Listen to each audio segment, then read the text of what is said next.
No Fala Empreendedor de hoje, eu recebo aqui no estúdio o Diego Gelbeck. Ele é cerimonialista, faz assessoria e também cuida da decoração de noiva, e não só noivas, né? Diego, seja bem-vindo. Conta mais sobre você. Hoje você é cerimonialista, mas quem foi o Diego antes de ser cerimonialista? Então, obrigado, Gé, por nos receber aqui, né? Obrigado por esse espaço aberto à minha empresa. Nós somos a empresa Diego Gelbeck Cerimonial, Assessoria e hoje também decoração, né? E como a gente já conversou, essa empresa ela tem 21 anos aqui no mercado, né? Eu tenho 31 anos de idade, mas eu começo com 10 anos de idade lá no buffet da minha mãe, picando batata, servindo prato, picando carne, servindo mesa de convidado, e assim no decorrer dos anos, né? Minha mãe sempre fala que eu ficava bombeando na cozinha os demais fornecedores trabalhar, e sempre com aquele intuito de como que era, aquela magia, né, do mundo dos eventos. Em 2015, eu fui crescendo, fui me desenvolvendo, e em 2015, no Raízes da Tradição, a gente foi servir um buffet para casamento, e um cerimonialista aqui de Mafra, que eu tenho muito orgulho e gosto muito dele, que é o Valdir Munhoz, ele me viu servindo o buffet e foi até a cozinha e falou para minha mãe. A minha mãe é carinhosamente conhecida como Preta, né? E ele falou: Preta, eu quero o teu piá.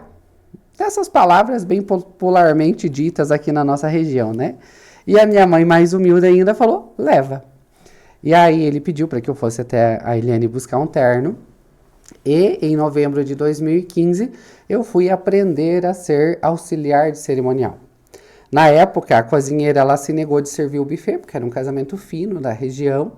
E aí eu falei: Valde, me dá 4 garçom e me dá aqui o que é o buffet, que o resto eu me viro, né? E assim foi. Então ali eu já comecei a despertar para o que era do ramo do cerimonial. Trabalhei com isso até, foram 4, 5 meses, porque em 2012 eu entrei na JBS, numa multinacional, e em 2015, quando eu fui fazer o meu primeiro cerimonial, eu trabalhava na Copérdia, atrás da Copérdia, perdão, na fábrica de ração da JBS. Então, em 2015 também, na época nós éramos Tyson, e a Tyson foi vendida para a JBS. Quando essa multinacional incorporou a Tyson, eu fui mandado para o abatedouro em Itaiópolis, porque eu sou de Itaiópolis, né? Minha família toda é de lá. Hoje a minha empresa é aqui em Rio Negro, perto do posto Maranello ali, mas eu sou itaiopolense com muito orgulho, amo Itaiópolis. E então eu falei para minha mãe: mãe, não compensa mais eu estar vindo a Mafra fazer cerimonial por conta de voltar de madrugada e tal, eu vou abrir a minha empresa de cerimonial. Ela, no jeito humilde dela, me apoiou, né? Mas eu não tinha nome na região. Então, o que começou a acontecer? Ela vendia o Diego dentro do buffet. Então, a noiva ia lá em casa contratar o buffet da minha mãe e ela, da forma humilde dela, dizia: o Diego abre a porta do carro para a noiva, o Diego cuida do buquê da noiva, o Diego cuida do vestido da noiva. E a noiva contratava o Diego, né? E então o meu nome começou a aparecer na região, porque daqui a pouco foi um casamento, foi outro casamento, foi outro casamento, e daqui a pouco começou a especulação de quem era o menino de Itaiópolis que estava fazendo casamento. Isso lá em 2016. Uma outra empresa de decoração aqui de Mafra entrou em contato comigo, perguntando se eu não queria vender a decoração, porque até então eu já tinha o cerimonial, tinha o buffet, e nós iríamos agregar a decoração, né? Falei: tudo bem, vamos lá. Então, eu já comecei a desenvolver com mais um item, mais um adendo ali do casamento, né? E aí fui me desenvolvendo ainda mais. A JBS por si só, eu fui crescendo lá dentro também, e daqui a pouco eu tinha um cerimonial, e a JBS começou a investir em mim. Eu fui trabalhando em Itajaí, cuidei de 31 frigoríficos do Brasil todo, na matriz, depois fui para o Rio Grande do Sul, e retornei ao abatedouro com uma nova função. Passei alguns meses nessa função, então a JBS me fez uma proposta para me mudar definitivamente a Campo Mourão. E aí eu me vi entre a cruz e a espada. Ou eu continuaria com a minha empresa, com o meu sonho, ou eu investiria numa carreira de multinacional. Pedi a conta. Pedi a conta e essa empresa, onde eu vendia a decoração para eles, me chamou para gerenciar a empresa. E aí eu vim para a Mafra, né? Já não morava mais em Itaiópolis e vim morar aqui. Então, deixei uma carreira sólida de uma multinacional e vim investir no meu sonho. Arrisquei tudo que eu tinha e podia, né? Mas, em 2020, fomos surpreendidos com a Covid-19. Quem era do ramo do evento simplesmente se lascou, né? Porque nós fomos o primeiro a parar e o último a voltar a trabalhar. E éramos literalmente tratados como bandidos, porque se pegássemos nós fazendo um evento, nós íamos até preso, né? E aí o meu financeiro e o meu profissional caiu por terra. Mas não só o meu, da minha mãe também. Porque minha mãe não podia cozinhar nos casamentos e eu não podia decorar e nem cerimonializar. Então a gente tinha que ficar trancado, literalmente. E eu falei, mãe, o que a gente vai fazer? Numa crise existe o que chora e o que vende lenço. Eu falei, lenço a gente não vai vender, mas a gente vai vender massa colonial. A gente vai pegar os teus buffets para casamento e nós vamos vender de porta em porta. Eu sou católico, né? Então, por que eu entro nesse adendo? Porque eu faço parte do TLC, Treinamento de Liderança Cristã, que é um grupo católico a nível nacional. E esse grupo, então eu faço parte, já fiz parte, né, do TLC da Lapa, de Mandirituba, de Quitandinha, de Campo do Tenente, de Major Vieira, Canoinhas, Três Barras, enfim. Então, esse grupo me ajudou muito, porque como era um grupo de juventude, a juventude passava para os familiares comprar as nossas massas, né? Então eu postava no domingo e na segunda em qual cidade eu iria. A minha mãe produzia, porque sempre foi uma massa colonial, né? Pirogue, macarrão caseiro, tortéi, capelete, lasanha. E no final de semana eu ia entregar. Então no final de semana a gente entregava em Papanduva, Major, Canoinhas, Três Barras e eu retornava a Itaiópolis. Me internava lá na mãe, porque daí interior é outra vida, né, Gé? E outra semana a gente fazia Mafra, Rio Negrinho, São Bento e Opiem, e outra semana Rio Negro, Campo do Tenente, Quitandinha, Mandirituba e Fazenda Rio Grande. Então a gente foi abrindo um leque e a gente foi vencendo a pandemia daquela forma como nós conseguíamos, né? 2021, isso em agosto, a pandemia ela começou a minimizar e aí começaram os decretos. Então saía o decreto do estado de Santa Catarina, saía o decreto do governo do Paraná e nós analisávamos o decreto e dentro de uma semana a gente tinha que organizar um casamento. Vai dar para fazer, não vai dar para fazer, dá, convida tanto, desconvida e assim nós... Porque nós, aqui na nossa região, a gente tem muito daquelas noivas que os familiares só permitem que a moça vá morar com o rapaz depois que casar. Sim. Uhum. Mas os pedreiros, eles não pararam na pandemia. Então o que aconteceu? As noivas, elas viam a casa delas pronta, mas elas não podiam ir morar. Porque elas não tinham casado. Então a gente teve que lidar com crise de ansiedade de noiva na pandemia. Cara, foi muita coisa, assim. Em 2021, quando a gente começou a voltar a fazer evento, aí eu decidi abrir a minha própria empresa. Na época, tipo, eu tinha um sofá da minha casa. Não tenho vergonha de dizer isso, porque realmente é e ele ainda existe. Eu falei que quando eu abrir um museu, o sofá vai estar lá, né? Pelo amor de Deus. E aí eu comecei a me desenvolver como decorador também. Uhum. Então, comecei a alocar algumas peças que eu não tinha e comprar outras peças que com o lucro dos casamentos eu ia conseguindo, né? Uhum. Eu consegui um contato de uma empresa de São Paulo de tecido, que se você comprasse R$2.000 de tecido, você ganhava o frete. Então vinha os rolos de tecido, eu cortava na calçada da minha casa e mandava para a costureira só costurar para que eu não tivesse o custo do corte. Uhum. E aí a gente foi desenvolvendo. Então, eu consegui comprar uma Kombi, o ano retrasado veio o caminhão e hoje nós somos uma empresa de decoração, né? Uhum. Nós atendemos várias cidades aqui da região, são cerca de 12, 15 cidades ao todo, onde nós atendemos parte de casamentos, debutantes e eventos empresariais. Que legal. E da onde que veio essa força de sair de uma multinacional, abrir a própria empresa, veio a pandemia, como que veio de dentro essa força? Você acredita que foi esse espírito de empreendedor ou veio de algo que você sonhava e queria muito? Como que veio essa força?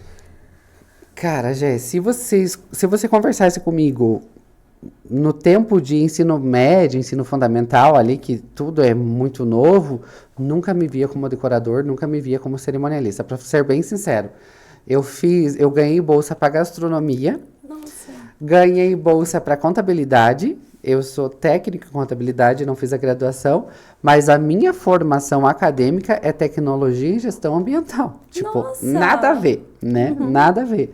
Mas eu sempre tive uma empreendedora muito grande dentro da minha casa, que é minha mãe, né?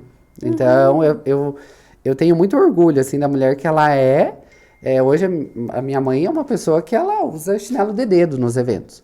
Mas a carga que ela me trouxe como empreendedora, cara, ela bate muito doutorado aí que a gente tem hoje em dia aí na nossa região. Então, tua mãe te deu muito essa força. Literalmente. Tanto que, da forma humilde que ela tinha, ela conseguia vender o Diego cerimonialista para as outras noivas.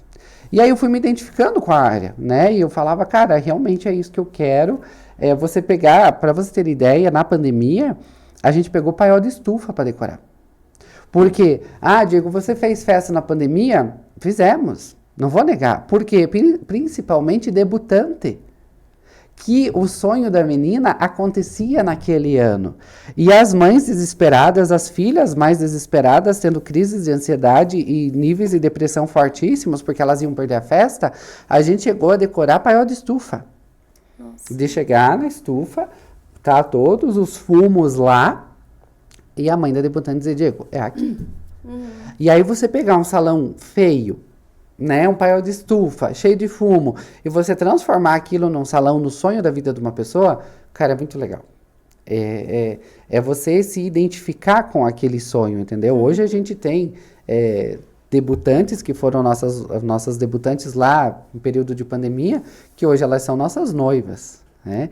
Eu tenho uma família aqui em Mafra, da Vila Nova, que eu fiz os 15 anos da filha em 2019, fiz os 15 anos da filha em 2022 e em 2026 já estão com o contrato assinado, a gente faz as bodas de prata do casal. E daqui a pouco uma dessas casa e a gente vai estar lá de novo, entendeu? A família toda já me conhece. Às vezes, o aniversário de 16 anos de uma delas, eu fui como convidado. Assim como tem muitos casais de noivo que a gente é convidado para a festa de 1 aninho do filho, entende? A gente faz decoração infantil? Não fazemos porque aí não daria conta, né? Literalmente, não consigo. Mas a gente vai em muita festa de 1 aninho dos filhos dos nossos noivos. Diego, qual é a diferença de ser o cerimonialista e fazer a assessoria? Muito bem, Gé. Isso é uma dúvida muito frequente. Até as noivas, elas perguntam, mas tem diferença de preço? Não tem. Por quê? O que se diferencia de um cerimonial e de uma assessoria? Diego, eu vou me casar, eu não sei nem por onde começar. Então, vamos lá. A assessoria vai pegar na tua mão. E ela vai dizer, você precisa de bolo, doce, cabelo, maquiagem, foto, filmagem, banda cerimônia, banda festa, garçom, buffet, bebida. Cara, é muita coisa. E eu falo muito rápido, né? Porque, enfim. Mas é tudo isso que precisa. O assessor do evento, ele vai te dar o esqueleto do que você precisa para erguer o evento. Quais são as 3 primeiras informações necessárias para fazer um evento? Data, local e quantidade de convidados. Primeiro de tudo, você vai fazer uma lista para saber quantos convidados você precisa para aquele evento. Depois que você fizer uma lista, você vai procurar um salão que comporte aquela quantidade de eventos. E o terceiro, ver quais são as datas que aquele salão tem disponível. Eu tendo essas três informações, quantidade de convidados, local da festa e a data, eu consigo contatar fornecedor. Sem eu fazer isso, quem que vai te ajudar isso? O assessor. Isso ele vai fazer. Depois ele vai te instruindo, né? Quantos docinhos são necessários para cada convidado, quantas gramas de bolo, quantos guardanapos, quantas músicas são necessárias para um cortejo de igreja? Hoje são 9, né? Padrinhos, pais, noiva, pajes, noiva, aliança, assinatura e saída. Mais 3 músicas litúrgicas quando é um casamento católico, né? E o cerimonial, ele é a figura principal do dia do casamento. Por quê? O assessor, ele vai prestar assessoria para a contratação de toda essa galera de fornecedores, mas no dia, quem vai orquestrar essa galera é o cerimonialista. Por quê? Porque a banda da cerimônia, ela não vai lá fora perguntar para a noiva se ela está parada na porta e se eles podem tocar a música para ela entrar. Hoje a gente trabalha com pontos, né? Então a gente está lá fora, a gente libera por ponto que a música lá dentro da igreja possa ser tocada. A cozinheira, ela não vai lá perguntar para a noiva se ela pode servir o buffet. O docinho nem tá lá no dia do casamento, porque ela vai lá, monta a mesa de doces e os doces para reposição ficam escondidos em um determinado local do salão. O corte do bolo, o garçom também não vai lá perguntar para a noiva se ele pode cortar o bolo. Quem orquestra todo esse povo? É o cerimonial. Então, ele prepara todas as entradas na igreja de acordo com o cortejo, ele acompanha a cerimônia do casamento, principalmente católicos, que a gente tem toda uma documentação que a diocese nos manda para preencher. Ele vai definir junto dos noivos se a saída é bolha de sabão, se é a vareta explosiva ou se é pétala de rosa. Chuva de arroz a gente não pode, né? A gente tá proibido. Sério? Pelas dioceses. Por isso que é muito difícil hoje você ver arroz, interessante. né? Não pode. Uma por questão de segurança, porque tem muitos casamentos que são às 5 da tarde e as missas acontecem às 6:30. Então, muita galera não varria aquilo e as vozinhas que vinham para a cerimônia, para a missa, acabavam escorregando. Meu Deus. É uma questão de segurança. Caramba. Então, foi por isso que... muita coisa. Muita coisa. Então, o cerimonial, ele vai cuidar desses detalhes. Tá, acabou a cerimônia agora, né? Fotógrafo, pega eles de mim e vai para algum lugar da cidade fazer fotos com eles pelo menos 15 minutos. Enquanto nós fazemos a recepção no salão de todos os convidados. Tem lugar para todo mundo? Sentaram? Estão ok? Beleza. Chama os padrinhos, prepara eles para fazer o brinde e a recepção dos noivos. Os noivos entraram, fez o brinde, fez a foto oficial. Vamos fazer fotos com pais e padrinhos. Depois libera o corte do bolo de forma fictícia, só para que os noivos façam o corte do bolo, né? Eles estão bonitos ainda. Depois vai o jantar. Passou o jantar, faz cumprimentos, depois cumprimento, sapato e gravata, que é algo muito tradicional aqui na nossa região, né? Depois libera a mesa de doces, faz o buquê e vai à valsa. Depois da valsa, quando tá já dançando o baile, aí os convidados percebem que o bolo começa a circular. Então, essa é a diferença, Gê, de um assessor que ele vai prestar assessoria nas contratações, principalmente. Não é que, essa é a forma como eu trabalho. Provavelmente outros cerimonialistas e outros assessores vão ver essa entrevista, mas essa é a forma como a minha empresa trabalha e a forma como a minha empresa funciona, certo? Então, o assessor, ele vem erguendo o casamento, mas no dia é o cerimonial quem vai fazer esse corpo que foi montado andar e ter uma festa bacana. Mas é lidar com pessoas. Acredito que às vezes não dá muito certo. E vocês também têm que lidar com muita família, muitas pessoas que talvez não querem aquilo. Como que é esse preparo psicológico? Como que é esse jogo de corpo? Esse jogo de cintura, né, gente? Então, a gente trabalha com famílias, né? Então, principalmente quando... Hoje, infelizmente, a gente tem muito com relação a pais de debutante e a pais de noivos separados, né? Então, isso é muito complicado, você lidar com isso. Eu já tive seguranças na igreja, onde o pai fugiu com a madrasta 12 anos atrás e era a primeira vez que a madrasta e a mãe iam se encontrar. Como que a gente faz isso, né? Cara, bota segurança. Bota segurança, identifica quem são e fica na espreita, né? Se der alguma treta, você já sabe como agir, né? Isso aconteceu, um fato aqui em Rio Negro, não posso citar salões, nada, né? Mas foi isso que aconteceu. E aí, a gente identificou quem eram as pessoas, botamos segurança na igreja. Graças a Deus, a gente teve um jogo de cintura. Colocamos o pai e a madrasta para entrar de começo no cortejo. A mãe e o pai da noiva no meio. E a mãe e o primo atrás. Então, qualquer treta que desse, nós tínhamos o pai e a mãe da noiva no meio, né? Então, quando o pai e a madrasta chegaram, a gente botou eles na ponta do banco, a mãe ela fez retorno para buscar o noivo, colocamos todos os padrinhos no meio do banco e cada casal em um canto. E aí o noivo falou, cara, Edi, parabéns, conseguiu, não deu nada errado, mas eu quero uma foto com meu pai e com a minha mãe. Falei, cara, isso é impossível, não vai dar certo. Nós vamos apanhar nesse lugar. Sim. Ele falou, não, Di, vai, você consegue. Falei, tá bom. Falei pro fotógrafo, falei, cara, tu tem 2 segundos pra fazer uma foto. Senão a gente vai apanhar aqui dentro. Ele falou, tá bom. Aí eu falei pra mãe do noivo, vai lá e fica do lado do teu filho, que eu vou chamar o teu ex-marido pra fazer uma foto. E ele é pai do teu filho, ele não é teu ex-marido. Tá bom, ela foi e ficou. E aí eu fui no pai e falei assim, tu pode fazer uma foto com o teu filho? Já, especificando que era com o filho dele. Ele falou, claro, Diego, vou lá. A madrasta levantou também. Eu falei, cara, vai dar treta, eu vou apanhar nesse lugar. Aí quando o pai passou de mim, quando a madrasta foi passar, eu dei um abraço nela. Falei, cara, que lindo teu vestido, cristais Swarovski, da onde que tu... Sério que tu gostou? Olha que lindo, ela falou pra mim. Trouxe lá de Itapema. Eu falei, maravilhoso. Quando a gente terminou esse diálogo, o pai já tava voltando, que deu certo a foto. Nossa! E a gente tem essa foto, já. A gente tem essa foto.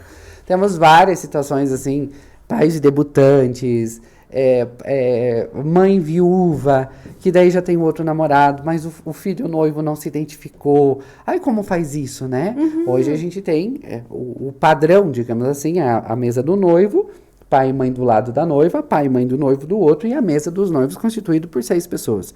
Quando a gente tem algum adendo, só o noivo e a noiva na mesa. Debutante é a mesma coisa, né? Então, assim, são várias situações. Tem casais que a gente não se identifica? Tem, eu não posso ser hipócrita em falar isso, né? O que a gente faz? A gente demite, né? Infelizmente. Você não vai trabalhar com o sonho da pessoa, sendo que você não está confortável com determinada situação. Tem noivos que, meu Deus, a gente se identifica e você frequenta a casa deles, depois eles convidam para jantar, depois assim a gente recebe cartas escritas a próprio punho, vão para Aparecida, trazem lembranças. Cara, eu tenho muita coisa de noiva, assim, que na semana após casamento, o motoboy chega lá em casa e tá, entendeu? Agora, semana retrasada, a gente recebeu uma lembrança do Ceará, que eles foram pra Lua de Mel e trouxeram uma lembrança pra gente, sabe? Então, isso cara, é compensador.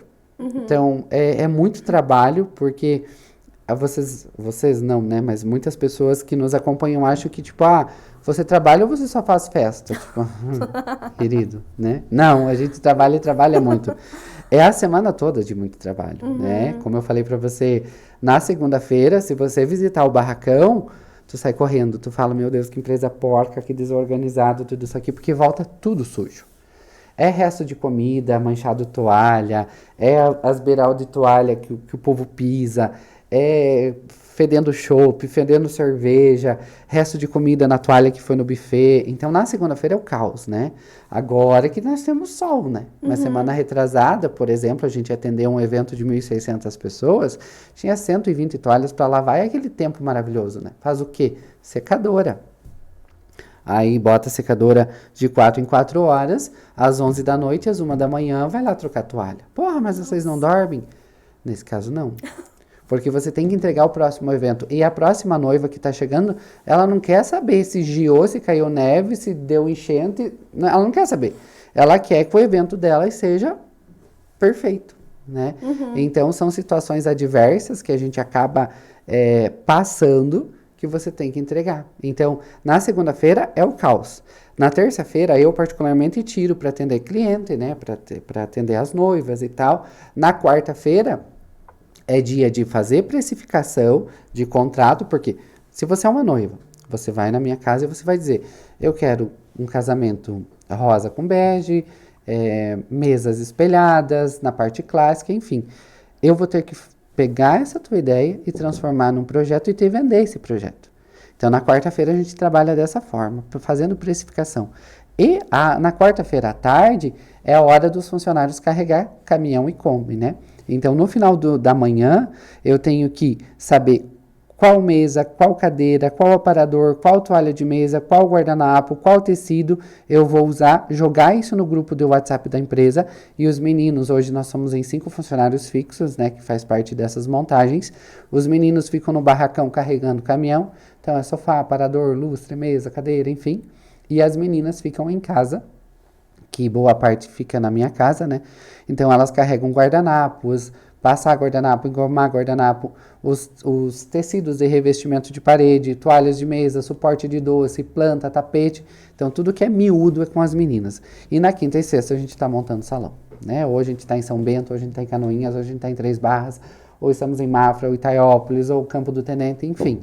E aí, no sábado de manhã, é hora de montarmos igreja, porque a gente tem que ter a liberação das igrejas, né? Não é só chegar lá e vamos fazer, não, porque você tem que ter um total respeito com o sagrado, porque ali é um templo litúrgico, é um templo sagrado, então eu sempre priorizo muito para minha equipe. Eu sou uma pessoa extremamente católica e eu respeito essa espiritualidade. Então, hoje a gente tem credencial, né? Diocese de Joinville, você só pode fazer evento em igreja católica se você tiver credencial. Caso contrário, você não pode entrar. E no sábado de manhã, sempre a gente monta a igreja, e no sábado à tarde acontece o evento, né? Então, a gente vai até 2, 3, 4 da manhã atendendo, para que realmente... Aí entra a parte de cerimonial, né? A parte de decoração é toda essa todo esse desempenho que vai acontecendo na montagem da estrutura, mas o cerimonial acontece no dia, em loco, com todos os convidados, já que daí não tem ensaio. É o que está acontecendo, você tem que ir acompanhando. Todo dia fazendo para um dia específico, né? Então é Literalmente. muita montagem. Diego, se você pudesse dar um conselho para você mesmo lá no comecinho, onde tudo começou a se tornar realidade, qual conselho você daria para você? Não desista. Não desista, não desista, porque por mais que se tu cair, você vai conseguir levantar. E outra coisa, assim, pode até ser muito egoísta o que eu vou te falar, gente, mas é a gente pela gente mesmo. É a gente pela gente mesmo. Você vai ter pessoas que vão admirar o teu trabalho, você vai ter pessoas que vão te olhar com olhos bons, vai ter muitos que vão te olhar com olhos ruins, né? Sempre tem. Mas é sempre a gente pela gente mesmo. Então não desista, foque naquilo que você quer, sempre vai ter uma alternativa, você sempre vai conseguir dar a volta por cima. Eu sempre falo assim, não tinha tal material. Cara, é valor financeiro. Valor financeiro você dá um jeito. Agora, a tua criatividade, o teu dom de você criar um projeto, de você decorar um casamento, de você tornar um sonho realidade, o dom de você ser um cerimonialista, o dom de você ser um empreendedor, isso é teu. Isso ninguém vai te tirar, né? É a mesma coisa que aquele conselho que os nossos pais sempre nos davam, né? Estude, porque a tua educação e o teu estudo nunca ninguém vai tirar de você. Então, não desista, porque você consegue. Show de bola. Muito obrigada pela conversa, Diego. Chegamos ao fim do nosso bate-papo. Se quiser dar mais alguma dica pro pessoal de casa, fica à vontade. Ou se quiser só se despedir, fica à vontade também. Então, eu fico muito agradecido, meu Deus, é muito legal quando eu recebi o convite para vir para cá, porque assim, eu vim de Itarópolis, né? E aí, quando eu caí em Mafra, eu sofri alguns boicotes, assim, sabe? Tipo, tem mais alguém entrando, e farará, como é que vai ser e tal. E daqui a pouco você ser reconhecido e ser convidado, cara, é muito massa. Então, assim, como eu falei, não desistam dos sonhos de vocês, porque vale a pena. É o que eu falei para você agorinha, como os nossos pais falavam, a nossa educação, o nosso respeito, o nosso conhecimento, isso é nosso, isso ninguém vai tirar da gente, né? Se vocês forem casar, se vocês forem fazer um evento de empresa, porque a gente atende muita empresa, né? Eventos, seminários, prefeituras, tanto empresas públicas quanto privadas. Então, estamos aí no mercado, nos contatem, achem as nossas redes sociais, porque vale muito a pena. Eu tenho muito orgulho do trabalho que hoje a gente desenvolve. Muito obrigada, Diego. Muito obrigada a você que nos acompanhou até aqui. E esse foi o Fala aí Empreendedor de hoje. Obrigado, gente.